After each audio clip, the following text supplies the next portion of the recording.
So, really good news. PS Store is finally back online. It took a while, but it's finally back online, and I thoroughly enjoy it. Finally, hopefully, I'm looking into getting some new games. So hopefully, the store stays up long enough so I can actually buy some games. Because it's always one of those things. It's like, hey, Sony, I paid $50 a year, or however much it is, for you to provide a service to me. Now, if I'm not getting that service, kind of feel like there should be some compensation going on here. That, you know, if every time your network goes down, you got to do something, right?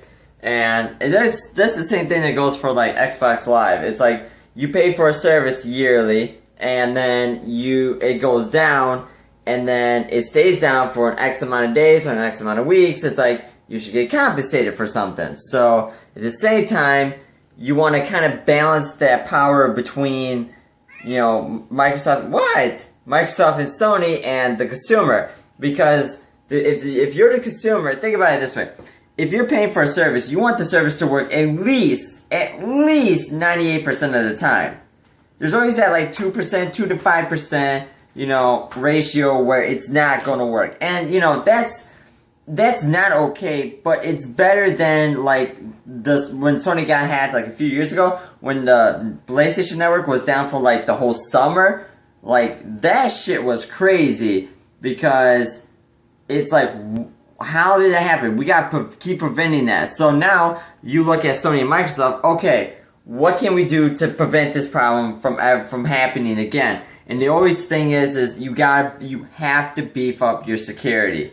You know, and here's what Apple did. I was reading an article. It was a couple years back, so I don't know how reliable it is now.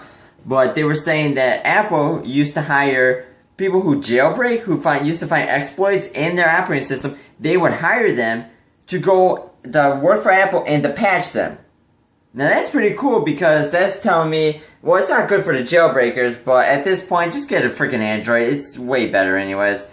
You know, you're looking at companies starting to hire hackers to find exploits in their system, which is really good, because A, that's opening up jobs, B, you know, you're making your service more safe.